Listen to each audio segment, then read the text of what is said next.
Welcome back to Tiny Grimes Games, and I'm here with another Star Wars Galaxy of Heroes video. And today I want to address the burning question, is this game pay to win or is it free to play? The answer is not quite as straightforward as it seems, so bear with me here.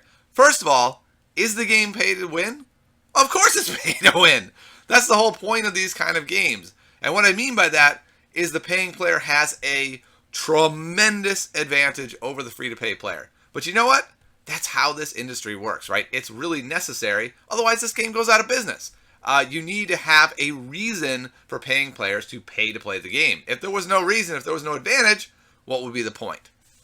All right, so the real question is not, do paying players have a large advantage, which they do? The question is this advantage so large that it cannot be overcome? So let's address that. So what are the advantages for the paying player? The main advantage is flexibility. Paying players can experiment much more frequently. For instance, a paying player could just say, you know what would be interesting is if I made an Ewok deck, and I took an Ewok Scout and Tebow and an Ewok Elder, and I did some theory crafting, and I think this would work really well. And they put it together, and it's a complete dumpster fire. And they say, that's fine. I opened them in chromiums, I had the extra ability mats, it's not a problem. So that's a big advantage that free-to-play players cannot do. There's not a ton of experimentation. A lot of that comes from talking to other people and trying to figure out what they've done. Another big advantage is adaptability, and this is possibly the biggest advantage, that especially during meta shifts caused by nerfs, buffs, or new content, paying players can shift their lineups dramatically and instantly to an ever-changing meta. And this is really important when new content is released, as we're going to see later in the month. Paying players can just kind of go, okay, we moved into an AoE experience where we need lots of guys who do damage to all kinds of people. Sure, I'll go Darth Maul, IG-88, Poggle, no problem. Oh, we've moved into a healing meta. I've got my 7-star Luminara, Barris, Old Daka, I'm ready to go. Wherever the meta goes, paying players have a much easier time adapting to the change quickly. All right, another advantage that they have is that they have a larger array of characters, which means greater success in Galactic Wars, which in turn means even getting the characters faster that you can get free. Paying players have advantage there over free-to-play players.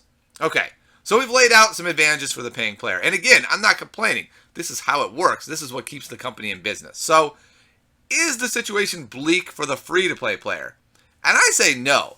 I think that right now, as it stands, the game is very free to play and that you can do exceptionally well.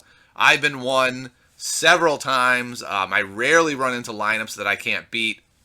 I get reports every day from free-to-play players who are really excited. I got number 1 today. Woo-woo! And I'm excited for them.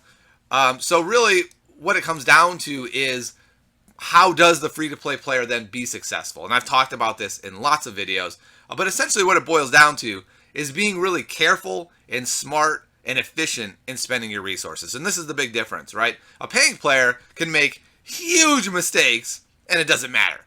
For instance, they could go into the cantina shipments and be like, let's see. I think I'm going to get the Mob Enforcer and I'm going to get him to 7 stars and just see what he does. If a free-to-play player did that, that would set them back quite a bit because the Mob Enforcer is not going to be strong enough to really compete in endgame lineups. So essentially what I would say is right now, free-to-play looks great.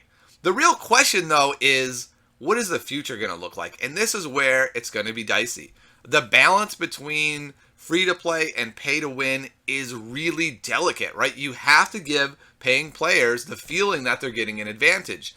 And as free-to-play players catch up, then Capital Games has the situation where they're going, well, how do we get people to keep buying this stuff? One of the main ways is going to be to release new content. And this is where it's so scary for free-to-play players. What is going to happen to you, right? Will free-to-play players have their staples be nerfed? Will my Sidious and Luminara suddenly no longer be good?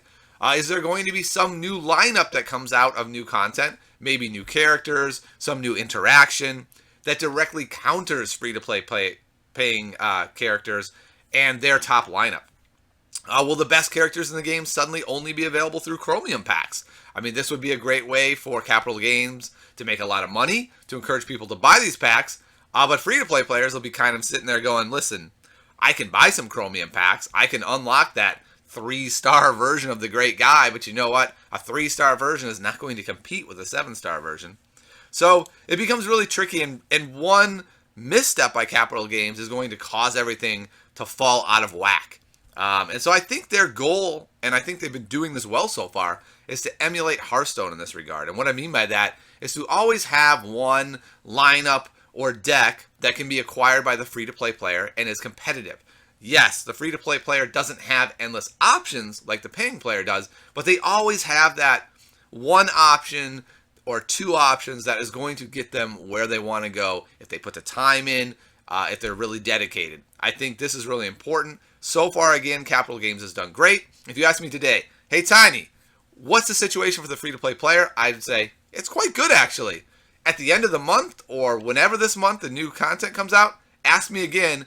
Hopefully, I'll have the same answer. But I'll tell you what, it's going to take a while to get back up there. Because when suddenly you can get to level 70, and you have all these resources you need, and the paying players just go, boom, done, there, let's do this. It's going to take poor Tiny Grimes, a week, maybe two, to even get back to the end game. So hopefully the future is bright for this game. The current moment, great.